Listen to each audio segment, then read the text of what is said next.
Imagination creates reality. Your own wonderful human imagination is the actual creative power of God within you. It is your savior. If you were thirsty, water would be your savior. If you needed a job, employment would be your savior. Your imagination is the power to save you from whatever circumstances you now find yourself. You can experience your heart's desire through the use of your imagination. Nothing is impossible to your imagination. Your imagination is unlimited in what it can accomplish. If you can imagine something, you can achieve it. Let me give you an example. If you were unable to walk and were confined to a wheelchair, you could close your eyes and imagine yourself running on the beach or wading in the water. If you would imagine yourself doing this until it took on the tones of reality, you could accomplish a healing that would allow you to actually walk or run. The way to use your imagination creatively is this. Relax in a chair or on a bed and close your eyes. First, determine what it is you wish to experience. Then, in this state of complete relaxation, bring to mind the end result of what it is you desire. In other words, if you were seeking a promotion at work, the end result might be that people would congratulate you on your promotion. You might move to a larger office. You would enjoy an increase in pay. Take any one of these events and, with your eyes closed, actually hear your friends congratulate you on your promotion. Feel their hand in yours as they tell you how happy they are for you. By actually feeling that you are being congratulated, your imagination will go to work to bring about that state in your outer world. You need not be concerned about how this will be accomplished. Your imagination will use whatever natural means are necessary to bring it about. I am the beginning and the end. My ways are past finding out. What you do in imagination is an instantaneous creative act. However, in this three-dimensional world, events appear in a time sequence. Therefore, it may take a short interval of time to realize in the outer world what you have just experienced in imagination. After you have performed this act in your imagination, open your eyes and go about your normal, natural affairs, confident that what you have done must come to fruition in your world.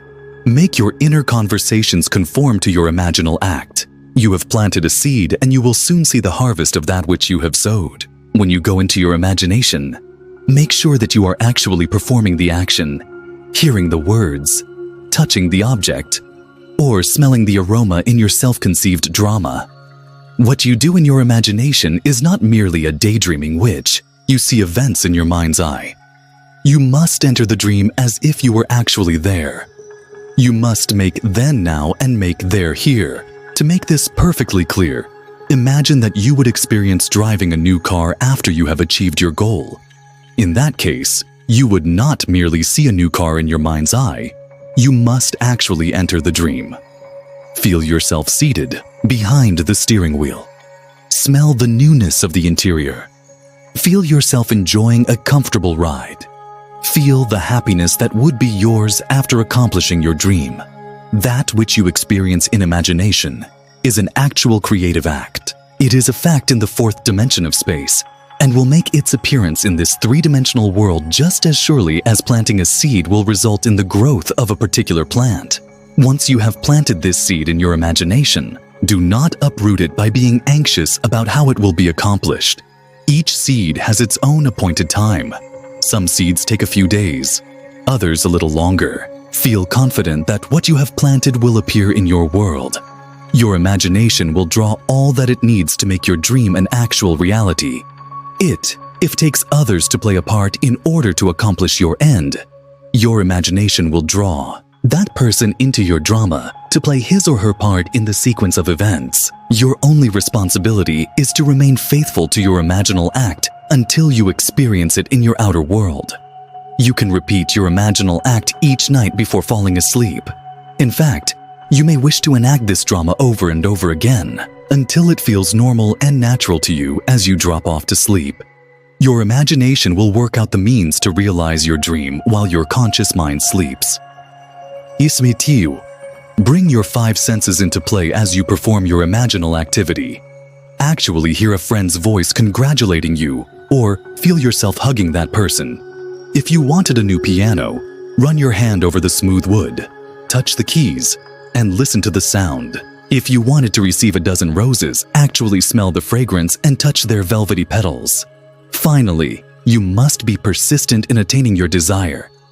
Continue to imagine what you want until you have actually obtained it. You do nothing else to obtain your desire. If it is necessary to take some action, you will be led to do so in a normal, natural manner. You do not have to do anything to help bring it about. Remember that it is God Himself who is doing the work, and He knows exactly how to accomplish it. If you think of your desire during the day, give thanks that it is already an accomplished fact, because it is. Dream better than the best you. No do one cause nothing is impossible. There are two ways to interpret this statement, both of which are correct. The obvious meaning is that it is possible to achieve anything you want. It can also be interpreted to mean that it is impossible for nothing to exist. Everything we are aware of or perceive in some way is something. It is inconceivable that something can come from nothing, or that something can become nothing. It is a fact that nature abhors a vacuum and always rushes in to fill it with something. Some force or power created all that is. According to the Bible, creation is finished. Not only is creation finished, but God said it was good. Have you ever considered what God could have used to create all there is? If creation is finished, how is it possible to pray to God to create something in your life that did not exist, yesterday or today? Is it difficult to believe that God said His creation was good? If all of creation is good, why do people experience problems, and how can wars, crime, starvation, and other undesirable conditions exist? The answers to these questions are contained within the following pages. Your understanding of these answers will enable you to see that it is impossible for nothing to exist. You will also see that you can obtain anything you desire because nothing is impossible to the creative power that resides within you. You can be, and you can have all that you desire to be and to have. There is no limit to what you can accomplish for yourself and others. It doesn't matter what your present circumstances are. The principle you have unconsciously used to bring about the undesirable conditions in your life can be consciously applied to make your every dream come true. Creation is finished and it is good. God created the earth and all that is in it, and God said it was good. Man has puzzled over these statements for centuries. If man really understood the meanings, he would not be confused, nor would he feel anxious about his past, present, or future. The understanding of these two statements would enable man to realize that he, alone, controls his actions and the circumstances of his life. Let us take the first statement. God created the earth and all that is in it. God is infinite. Therefore, God must have been before any form came into being. What substance could he have used to create all that exists? There can be only one answer. God created everything that exists from the only substance available, Himself. God, thought, consciousness, spoke the word and brought everything into being out of Himself. Everything you perceive is made of the one substance, God. The one substance back of everything is energy, and that energy is God, or the Word. Although scientists and medical men can analyze the various chemicals of which the body is made, none can combine these chemicals to form a living person. Since God created all that is out of Himself, it follows that God is the creator and the creation. God is expressing life through each and every one of us. It could not be otherwise. Let us take the second statement. God said that His creation was good.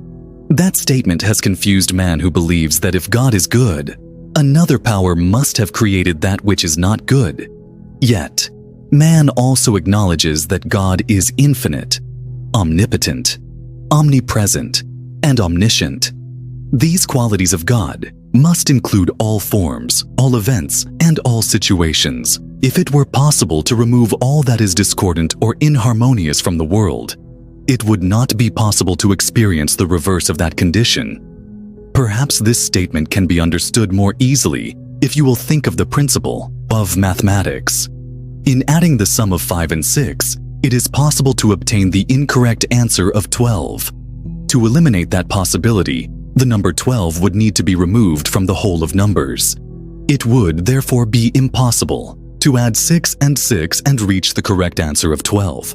However, just as mathematics exists and can be used by anyone who has gained an understanding of how to use the principle to obtain correct answers, so the principle of creation can be understood to obtain desired results.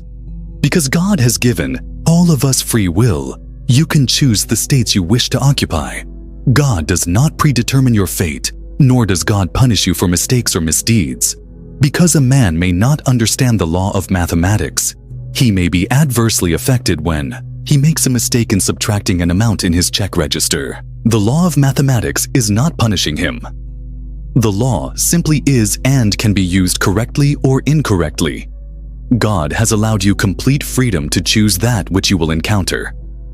When you come to the realization that you are God in form and expression, you will seek to experience greater good and nobler purposes for yourself and others.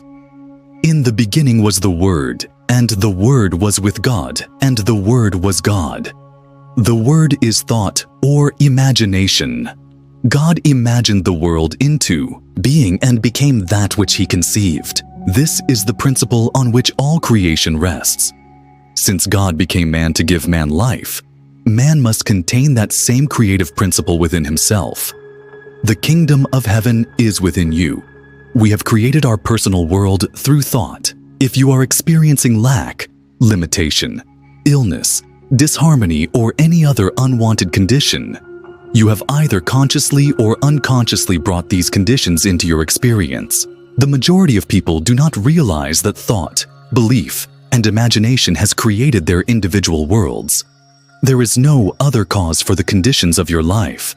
You may choose to disbelieve this, but whether you believe it or not, all that you behold in the outer world was conceived within your own consciousness prior to your experience of it. That which you think about with feeling, that which you believe to be true, and that which you imagine yourself to be or to have is the cause of everything in your personal world. You may believe that there is some other cause. You may blame others for your problems. You may believe that the events were wrought by fate or chance. But if you are objective and observe your own beliefs and thought patterns, you will see that your world accurately reflects all that you believe to be true of yourself and others. There is no one and nothing to change but the ideas from which you think. We think from ideas that we consent to as true, and we imagine situations that match our beliefs. Consciousness is the only reality. It is the creative principle that brings into your experience the exact duplicate or reflection of that which you imagine to be true. The world in which we live mirrors all that we believe and imagine to be true, be it good, bad, or indifferent. The sooner that man rids himself of the belief in a second cause, the sooner will he realize that nothing happens to him except that which originates in his own consciousness. I do not deny that man believes that if he contracts a certain germ or virus that he will manifest a particular illness or disease. If he contemplates the cause, he may conclude that it is because he came in contact with someone else who had the bug. He doesn't realize that in some way, his own feelings about health or illness attracted the illness he is experiencing. If viruses or germs were truly the cause of disease, everyone who came in contact with a particular virus would be affected. The outer world merely reflects that which a man is in his own consciousness. It doesn't matter what you have been taught. You can change your beliefs and so change the circumstances of your life. The Bible states that when you pray, believe that you have received and you shall have it. Most of us have read that statement or heard it at some time. Few people have actually prayed in that manner. Have you ever been ill and prayed for health? If you needed money, did you believe when you prayed that you already had the sum you asked for? Most people pray to God to change something in their lives or to give them something they do not have. If their prayers were not answered, they think that God had a reason for withholding that particular thing. They think that perhaps God didn't grant their request because he didn't want them to attain their desire for some reason known only to God. Man sometimes thinks that God doesn't answer prayers because man is undeserving of that which he seeks. Man must learn to believe in that which he does not, at the moment, see in order to grant himself that which he desires to have. Man's prayers are always answered, for he always receives that which he believes. The law that governs prayer is impersonal. Belief is the condition necessary to realize the desire. No amount of pleas or ritual will bring about the fulfillment of your desires other than the belief that you are or have that which you want. Faith is the substance of things hoped for, the evidence of things not seen. The full meaning of that statement must be understood. If the meaning were understood, man would have no problem in accomplishing his aims. Most men believe that nothing is impossible to God, that God could do anything if he chose to do it.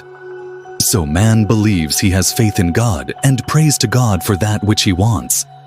If his prayer is not granted, he thinks that he either did not pray long enough or hard enough, or that God chose to withhold his request. However, faith is the actual substance of that which is hoped for.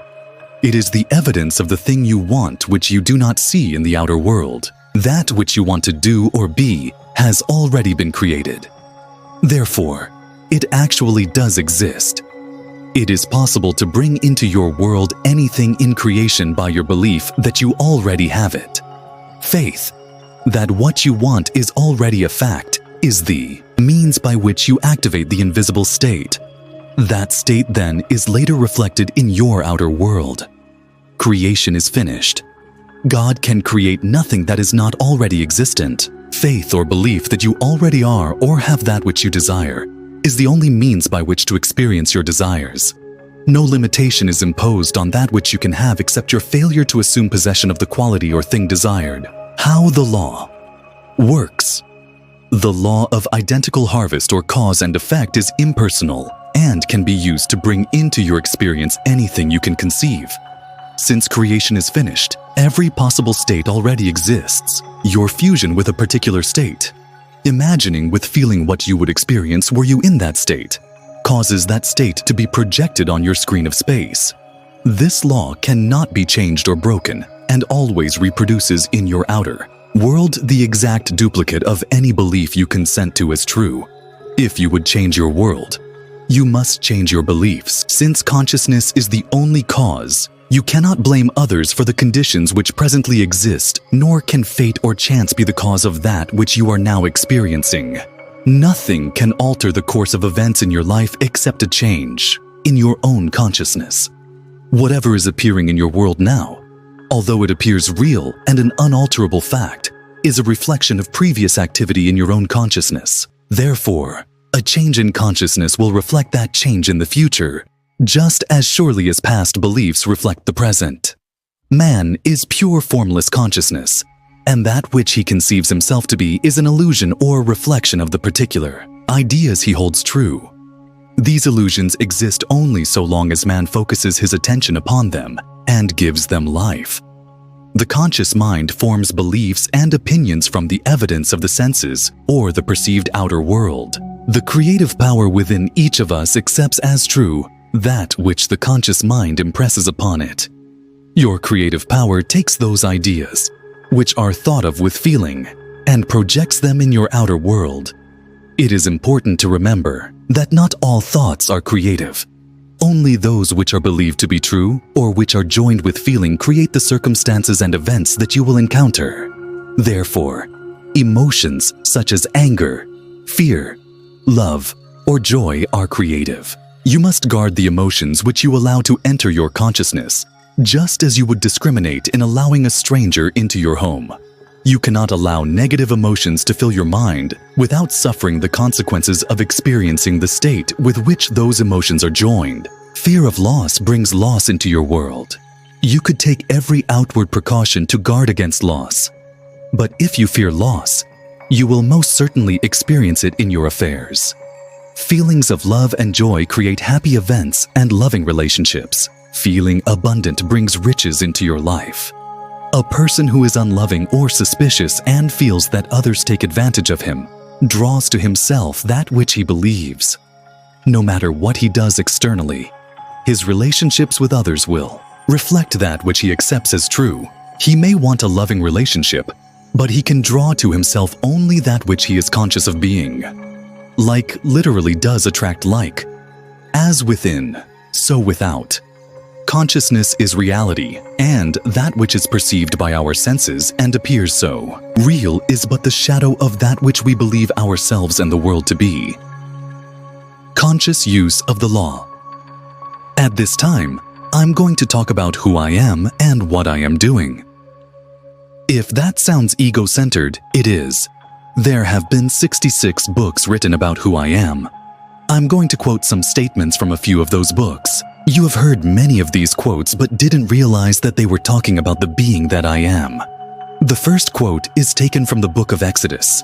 Here, Moses is talking to God, and he said, "When I go back to the people, who shall I say has sent me?" The voice answers, "Tell them I am has sent me unto you. That is my name forever, and the name I shall be known by throughout all generations." The 10 Commandments state, "Thou shalt not use the name of the Lord thy God in vain." Shalt not is a command. Shalt not means you must not. It means that under no circumstances must you do it. That name is I am. Now, first of all, we have all forgotten his name. We say, I am, hundreds of times a day, and we don't know we are using the name of God. Secondly, we try to break the commandment all day long. We pay no attention to what we say following I am. When we say, I am, and follow it with something we would not like in our world, we are using the name of the Lord, but not in vain. The Bible states we cannot use the name in vain. Nothing we say preceded by I am is in vain. That's his name. It is God himself, and because it is God, it is creative. God gave us himself. He is I am, and that is who I am. I can never forget that I am. I may forget who I am or where I am, but I can never forget that I exist. Whenever I say I am is creating something. Prayer is believing that we have already received that which we ask. When I say I am attaching my awareness of being to something. Now, you can lie and not believe what you are saying, but you cannot believe something about I am and not create it. We are creating morning, noon, and night by our I am statements. If you say, I don't feel well, and you believe it, you are perpetuating illness in your life. You must change those statements to, I feel wonderful. We were taught, let the weak man say, I am strong. But you can't say it like a parrot. We have to pray, say I am, believing that it is true, and then we will receive. First, we must be like the watchman at the gate. We must watch every thought that contains I am. If you are observant, you will see that you have created every circumstance and experience of your life. Another important word to watch is if. The conscious mind is very subtle in expressing doubt, Satan, or the devil. We may be able to keep our minds focused on what we want by using positive I statements. If we are not careful, we may let a little if sneak in without recognizing its implication. We could say, I feel wonderful, but then follow it with, if the pain continues, however, I will see a doctor on Tuesday.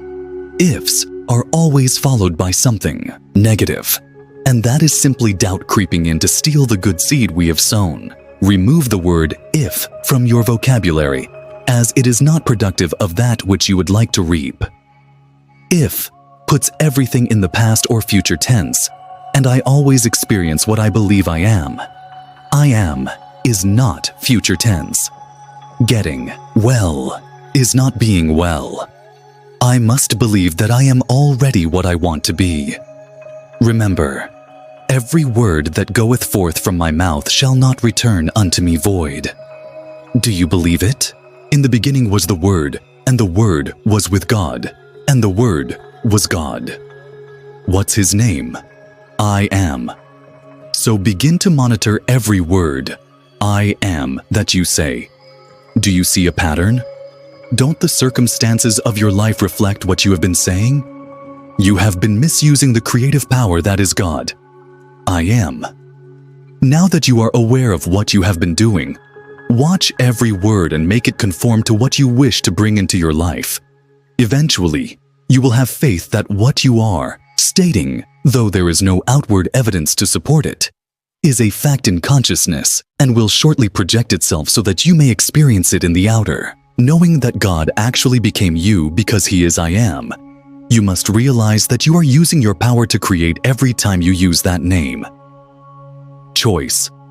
Free will creation is finished, and you have free will to choose the state you will occupy. Therefore, it is important to determine the ideas from which you think. Any concept that is accepted as true will externalize itself in your outer world. Choice of what you will focus your attention upon is the only free will that you can exercise. Once a thought is accepted and charged with feeling, the creative power within proceeds to externalize it.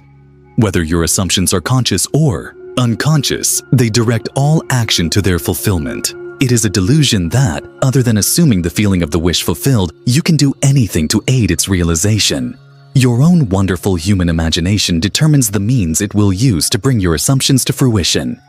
Each of us is subject to a sea of ideas. We listen to the radio, watch the news on television, or hear some gossip. If what we observe calls forth an emotion, we have reacted and, thereby planted a seed which will sprout at some future time. Thoughts do not recede into the past. Rather, they advance into the future to confront us, so that we may see that which we have planted, either wisely or unwisely. It is a worthwhile exercise to awake in the morning and imagine yourself at the end of your day, having accomplished all that you wanted and feeling happy and contented. If there is a situation that you will encounter later in the day that is of concern to you, spend a few moments imagining the outcome you wish to experience. These imaginal activities will now advance into your future to reveal the harvest you so wisely planted. Desire. Desire is a gift of God. Man is required to do nothing more than accept the gift by simply giving thanks for the unseen reality before he observes it in his outer world. Through desire, God beckons us to lift our awareness to higher and higher levels of consciousness. During our journey through this stream of life, it is necessary to experience all possible states so that we may return as God, the Father, but enhanced by having experienced both good and evil. The desire to do more, to be more, and to have more than you are presently expressing is the urge for expansion. You may question whether a desire to kill or injure someone can be inspired by God. The answer is that no man actually desires to kill or harm another. He may wish to be free from that seeming other, and, through his limited understanding, he feels that the only way he can achieve such freedom is by destroying the other. Man does not realize that the desire for freedom contains within itself the power and the means to fulfill itself. Because of his lack of faith, man distorts these gifts from God. He does not realize that God, the wisdom and power within him, has ways that he, as man, knows not of, and those ways are past finding out. Learn to be grateful for the desires you have been given. They already exist and are ready for embodiment in your world. You are not called upon to do anything to aid their realization, except to free your mind of any doubt as to how they will come about, and completely accept them as you would a gift from a loved one. Be observant. The importance of objectively observing. Your thoughts cannot be stressed enough. It is easy to slip into thought patterns that can hinder us in achieving our desires. It then becomes easy to blame others, or attribute our frustrations to second causes. Being a rather impatient person, I am usually anxious to get home after work, and I particularly dislike waiting in lines. I began to notice that no matter what time I chose to pick up a few items at the market, I would encounter problems at the check stand, such as price checks needing to be done, people writing checks who had trouble locating their identification, and various other kinds of delays. I found myself dreading these occasions, and I wanted to do something about this annoying situation. As I began to observe my thoughts, I found that while standing in line, I would say to myself, "I always have to wait." Then I realized that those statements made over and over again had created that which I did not wish to experience. I consciously changed that statement to, "No matter when I stop at the market, I never have to wait." Of course, that new statement has worked just as well as the old negative one. As you begin to observe your thoughts, do not be discouraged. If you find that your inner conversations do not match the way you would feel if you have achieved your goal, you must first become aware of what you are doing with your creative power before you can begin to change it. I ask you to go down to the potter's house and see what he is doing. If the vessel is spoiled, then rework it into the kind of vessel that will please you. As you begin observing your thoughts, you cannot avoid the realization that you alone are the cause of all that comes into your world. You, alone, can change it. Appearances. That which is confronting you in your world now is the result of your past thoughts, beliefs, feelings, and imaginal activity. These appearances will continue in being as long as you give them life through your conscious awareness of them. You must disregard the evidence of your senses as it pertains to any undesirable condition in your life. You must imagine and feel that you have already attained that which you want to experience, rather than that which you do not want to continue in being. This may appear difficult, yet you have probably exercised this principle unconsciously to produce negative results. When I was in my early 20s, I found myself in a situation that was very unpleasant to me, and I wanted to get out of it. After attending a lecture by Neville, I waited to speak to him afterwards. I briefly told him of my unhappy circumstances and was hoping he would offer some advice as to how to change them. He smiled at me and said, "Don't accept it." At that time in my life, I did not fully grasp what Neville had been teaching. I thought he had misunderstood my question, and I tried to clarify my problem by stating that I had already made the choice to be in the situation I now found so unpleasant. Neville again smiled and said, "Don't accept it." I left his presence quite frustrated, thinking he had not understood my problem. I continued to read the 2 books I had by Neville. I gradually understood that regardless of the circumstances which surrounded me, I did not need to accept them as final. I began to imagine what I wanted rather than focus my thoughts on my negative surroundings. An event took place 2 weeks after I began my imaginal acts that was instrumental in bringing about my heart's desire 5 months later, that of a brand new home. Meanwhile, the situation that had been so depressing to me improved, and I spent the next 5 months planning what I would do in my new home. Think about some past disappointment you may have had. Perhaps you were looking forward to attending a special event with someone. In your anticipation of it, did you think, "This is too good to be true. Something will probably happen to spoil it. Something probably did happen to create conflict or to cause you to miss it entirely." Man finds it relatively simple to disregard the promise of something good by thinking of all the reasons why he cannot achieve it. People around you may be quick to point out that you are being unrealistic when you mention a desire that appears difficult or impossible to reach. We should all be unrealistic in the face of the army of doubt if we would experience our wish fulfilled. We are called upon to disregard the facts which would deny the achievement of our heart's desire. Habit is the only thing that keeps our thoughts moving along the old familiar negative ruts. No one can change your thought patterns and, therefore, your life but you. It is worth all the effort it may take to center your attention and feel as if you already possess that which you want in place of things as they are.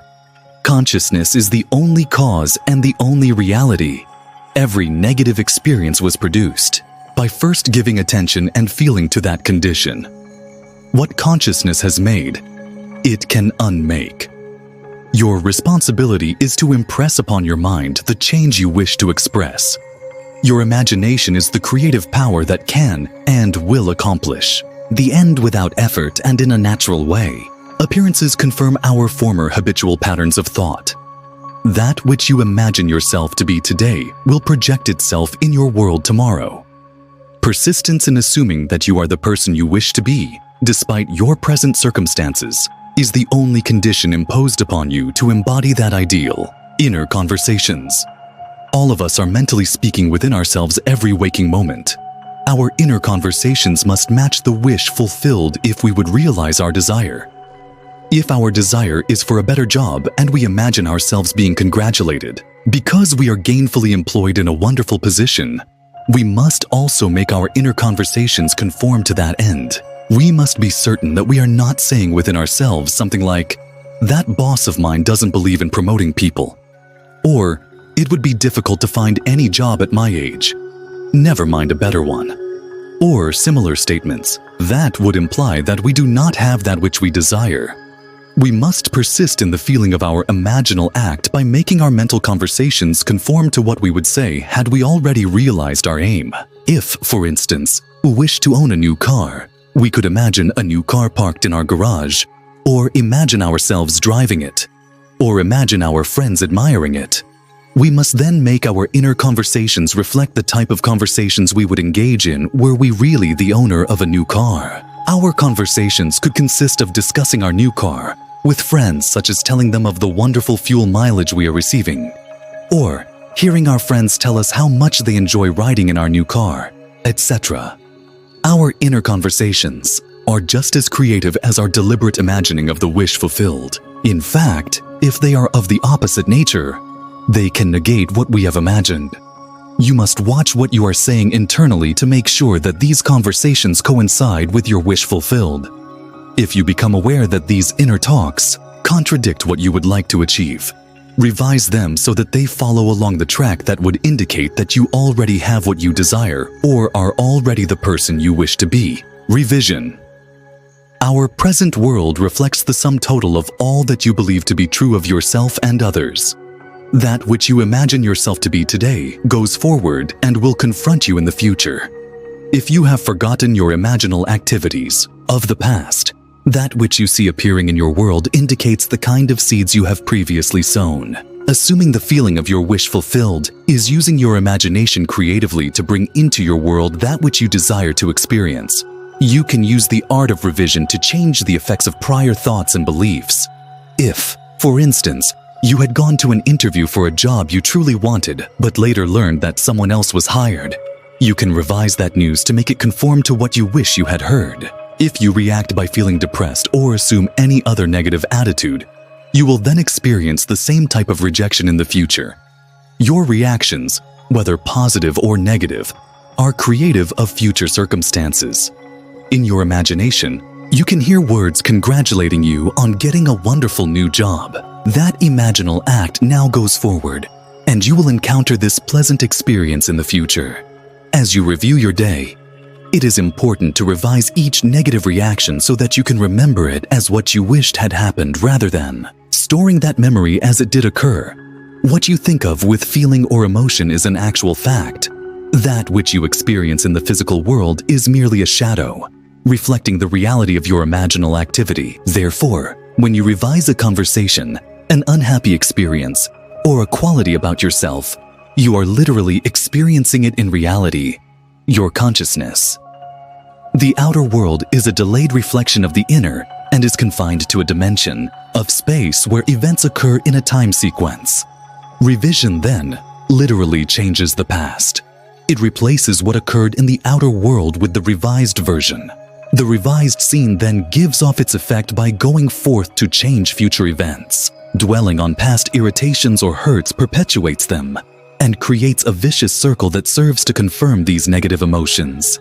The circle can be broken by starting now to revise anything that you no longer wish to sustain in your world. By revising the past, you rid yourself of any effect it may have on your future. Revision is truly the key, which can be used to unlock the doors that have kept you trapped in a particular state. Be ye transformed by the renewing of your mind. States of consciousness. All states exist and are a fixed part of creation. Anyone can enter a state consciously or fall into a state inadvertently. You may move into different states throughout your lifetime, or you may occupy a single state. Desire is what usually motivates us to move from one state to a higher level. Since a state is total and complete in itself, when we enter a state, we are compelled to behave in a manner dictated by that state. For instance, in the state of poverty, we would find ourselves constantly in need of funds. We would have difficulty making ends meet and have no way to enjoy luxuries. Should we be given a large sum of money if we remain in the state of poverty, filling our mind with thoughts of lack and limitation, we would soon find ourselves without funds and again experiencing the same difficulties. The reverse would be true if we occupied a state of wealth. When we are in a state, we see only the contents of that state and are compelled to act in accordance with all that the state entails. While in a particular state, you believe certain things are true and would find it difficult to understand another point of view. In the state of poverty, it is easy to focus your thoughts on the problems of providing food, shelter, and clothing. When you succeed in moving out of this state, you no longer find it difficult to acquire these things. Most people attribute this change of fortune to a change in circumstances. However, unless you have moved from the state of poverty, no change in circumstance would be permanent. Rather, moving out of one state and into another in your imagination automatically creates a change in your outer world. The Bible has personified every type of state and calls these states by names known to us as Moses, Noah, Job, Peter, Andrew, and Jesus. Throughout our journey, we enter these states and experience all that they offer. The last state we will enter is the state of Jesus Christ. In this state, we become aware that we are God, the Father, and that we have a Son symbolized as David, who personifies the sum total of all humanity. The journey begins with Adam, who fell asleep and dreamed the dream of life, and then entered the myriad states to gain the experiences necessary before awakening. When you enter the state of Jesus, you know yourself to be God, and your journey into this world of death is then complete. The play. As Shakespeare said, "All the world's a stage, and all the men and women merely players. They have their exits and their entrances, and each man in his time plays many parts." This world, which seems so real, is as much a dream as the dreams we encounter while asleep. Our waking dream seems so real because it has continuity, while our dreams at night appear to be random sequences, taking place in unfamiliar surroundings and situations. God is the dreamer, dreaming the play into existence, and God plays all the parts. Everyone who appears in your world is God playing that part for you. The author. "No man comes unto me, save I call him." Each of us is writing his or her own script. If you are dissatisfied with the play, it is up to you to rewrite the script to make it conform to your idea of what the play should be. You cannot demand that the actors in your play change the character they are portraying. All changes must take place in the mind of the author. If there is someone in your world who is the source of annoyance or irritation to you, that person has no choice but to play the part called for in your script. There is nothing you can do on the outside to bring about changes in another. You can use the art of revision to change a line of dialogue, to replace a certain character with another, and to write happy endings to the subplots of the play. When you begin to view this waking dream objectively, you will be able to verify that you have been the author of both the pleasant and unhappy acts in your play. You can radically change the play by using your imagination creatively. By assuming your wish fulfilled, you can change the script on a daily basis by revising the scene that did not please you. The character who disturbed you today will not do so tomorrow if you write the dialogue you wish to hear and alter that role in your imagination. When you awaken to know that you are God, the Father and author of this magnificent play, you will understand that each man in his time plays many parts. Your real purpose, God, became you so completely that he forgot that he was God. In becoming man, God reached the limit of contraction and opacity. God totally forgets that he is God in order to become and animate his creation man. God then goes through all of the experiences of knowing good and evil and even death, in confidence that man will eventually awake from this dream of life to once again know that he is God. There is only God in the universe, fragmenting himself as humanity, and God plays all the parts in this time-space dream. Your own wonderful human imagination is God in action. I am is Christ in you, your Savior. And Christ is the power of God and the wisdom of God. God speaks to us through desire, urging us to reach higher and higher levels of awareness. Exercising his own wonderful human imagination to achieve these desires, man is actually experiencing God in action. Through faith in his imagination, man will eventually conclude that Christ, the power and wisdom of God, is within him as his imagination. At the end of this fabulous journey or dream of life, man will awaken to remember that he is God, the Father, enhanced by the experiences he put himself through, when he forgot that he was God. Man's sole purpose is to experience Scripture, all of the states of consciousness personified as men in the Bible. Man's goal is to reach the state called Jesus Christ. Then he will know that he really is the Father, Jesus, and that his Son is Christ, all of humanity fused into one being. Man may have many goals in the meantime: to accumulate possessions, to become powerful, to become famous, or to express anything that he desires. Eventually, the hunger to know God will come upon him, and he will then have the experiences that are necessary to bring to his remembrance that he truly is God, the Father. Case histories. This story concerns a woman who will be referred to as Mrs. A.B. She knew that imagination creates reality and had taught this principle to her 3 children, ages 12, 10, and 6. She had practiced this principle for years to obtain the things she desired. Although her husband had also heard this teaching, he had not put it into practice and actually was quite skeptical about results. One Sunday afternoon, this family went for a drive and came upon a new tract of homes for sale.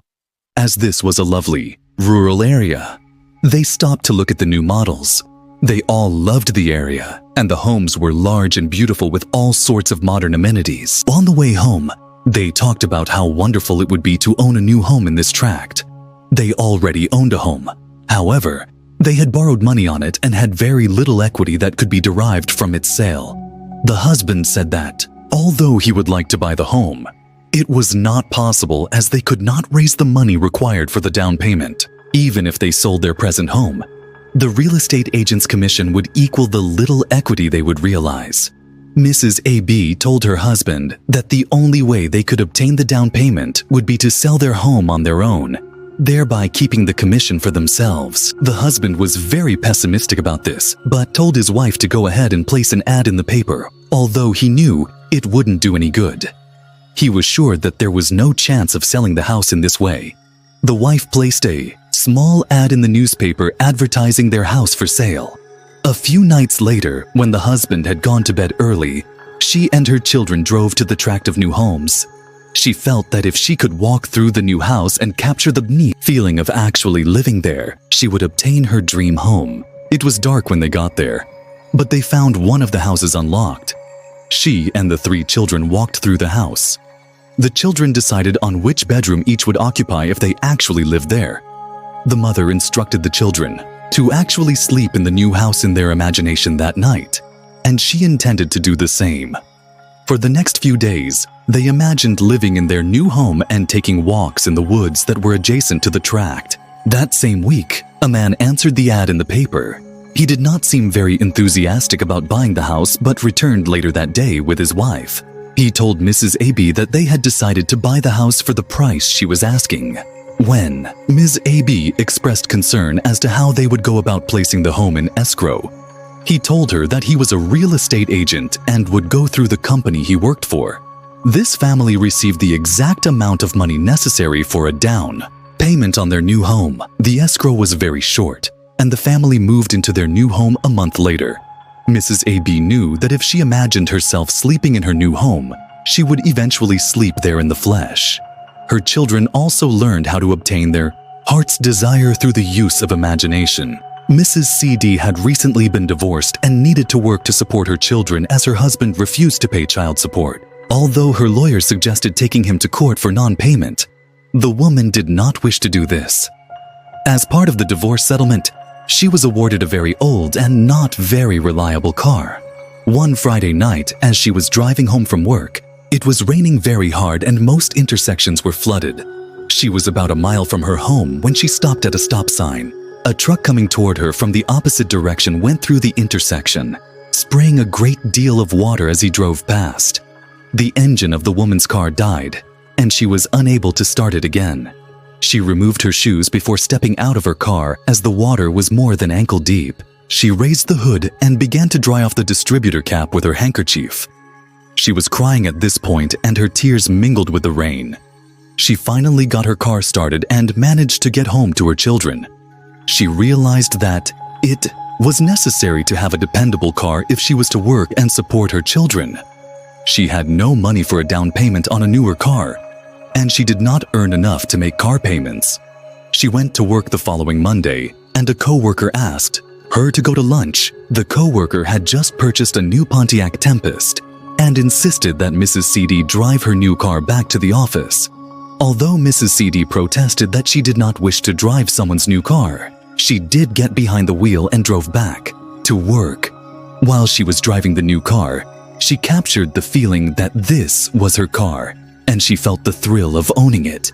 For the rest of the week, while she drove back and forth to work in her old car, Mrs. CD imagined that she was driving a brand new car of her own. The next Friday, Mrs. CD's ex-husband called and asked if she would like to have a new car. This was the first time since their divorce several months earlier that he had offered to do anything for her, including paying child support. The ex-husband was now working for a new car dealership and told her that, as a salesman, he was eligible to buy a certain make of car for no money down and with very low monthly payments. He said he was willing to make the monthly payments in lieu of child support and asked her to come to the dealership to pick out the color she wanted. It just so happened that the make of car eligible for this special deal was a Pontiac Tempest, the same make and model as the car she had driven that belonged to her co-worker.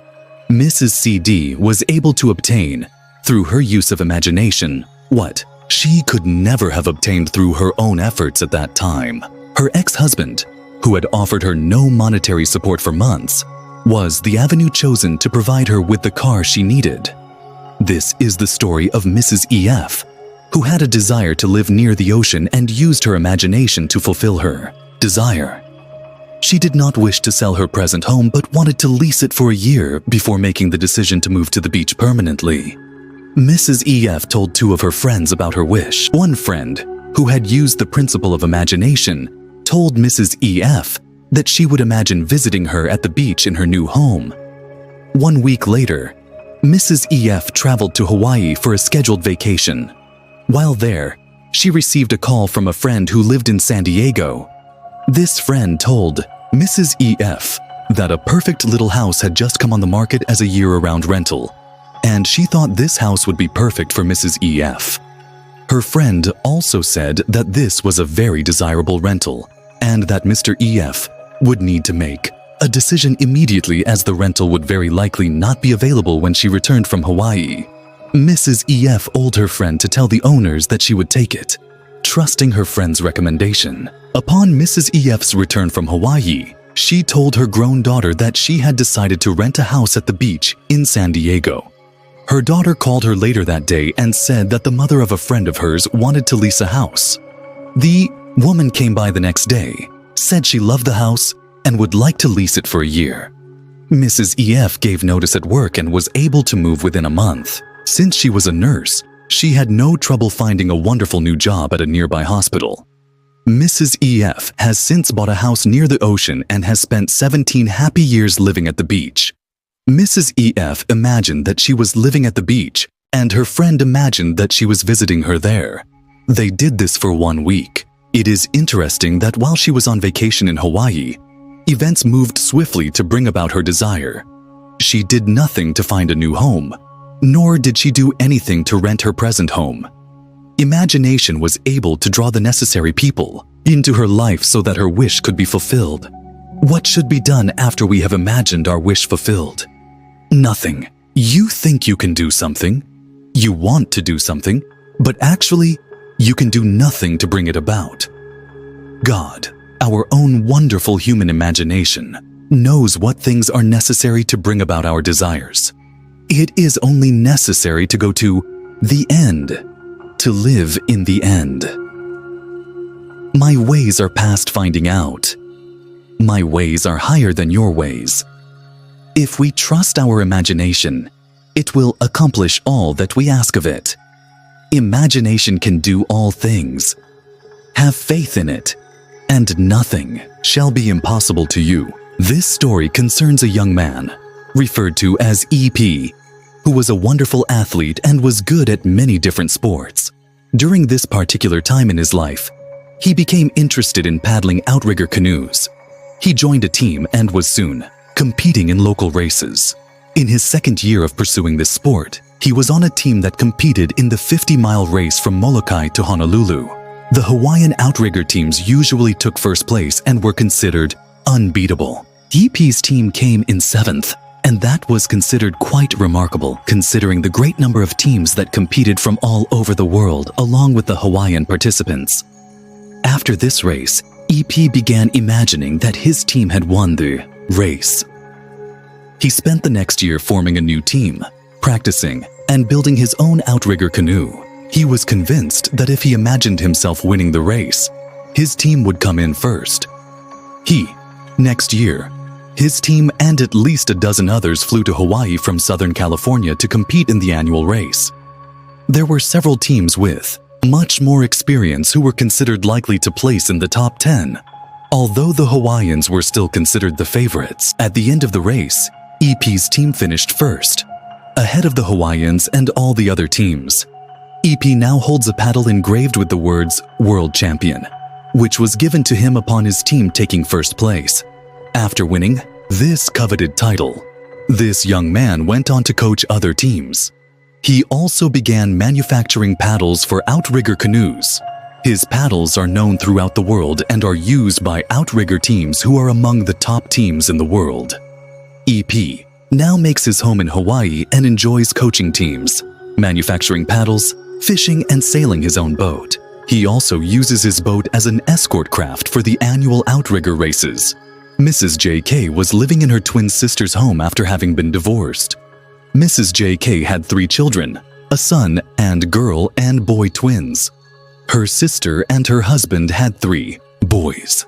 Needless to say, this was a crowded household. Mrs. JK was very desirous of getting married and living in her own home. She had been dating a man but decided that she did not wish to continue the relationship and broke it off. Many of her friends attempted to fix Mrs. JK up with eligible men they knew, but she was not interested in going on blind dates. Several of her friends commented that if she wished to meet an eligible man, she would need to get out and go places. The twins believed in the creative power of imagination, and they had a friend who also knew of the power of imagining. The 3 women determined that they would imagine a ring on Mrs. JK's finger, which would imply that she was married. They did this for several weeks. During this time, Mrs. JK also imagined herself living in her own home. However, when she attempted to do so, she found herself imagining a home exactly like her sister's. One day, Mrs. JK received a call from a friend who asked her to come to her home and help her wallpaper her kitchen. Mrs. JK agreed to help her friend, who lived a few blocks away in the same tract of homes. While she was there, a male neighbor came to visit her friend. The friend introduced Mrs. JK to her neighbor. He later called Mrs. JK and they began to date. 5 months later, Mrs. JK married this man. The interesting part of this story is that all of these people lived in the same large tract of homes. There were only 4 homes in the tract of 1,200 that had the same floor plan. Yes, this woman's husband owned one of the homes that had the same floor plan as Mrs. JK's twin sister. Even though Mrs. JK imagined herself living in her own home, she had only been able to imagine herself living in a house identical to her sister's. This is a story about the friend, Mrs. LM, who had introduced Mrs. JK to her new husband. During their friendship, Mrs. JK had tried to explain the principle of imagination to her friend, who was very doubtful that it would work. One day, Mrs. JK asked her friend to come to one of Neville's lectures. Mrs. LM agreed to, attend but was not at all convinced that imagining she had what she wanted would result in obtaining it. But she decided to imagine a very simple thing: the receipt of a handkerchief. She imagined that someone had given her one and then dropped the whole idea. Much to her surprise, she received a handkerchief in the mail from the mother of a friend who came to her house for lunch while she was in town for a visit. This woman sent Mrs. LM a handkerchief with a thank you note. Mrs. LM was not only surprised when she received the gift, she became very frightened as she thought there was something supernatural about it. Mrs. LM had attempted to disprove that imagination produces the thing desired. When she received the handkerchief she had imagined, she interpreted it to be some sort of black magic and didn't want to know any more about this teaching. I could relate hundreds of incidents involving dozens of people in which imagination was used to bring about the desired results. I have chosen just a few stories to illustrate that imagination can be used to solve all manner of problems and bring into your experience your every heart's desire. I hope you have enjoyed reading this lecture by Neville Goddard. This was brought to you by Elysian Teachings. We aim to take to Elysium, the home of the virtuous and heroic. Please subscribe to the channel, share and like. Share with us in the comment section what you will change from this amazing lecture. We love hearing your reactions.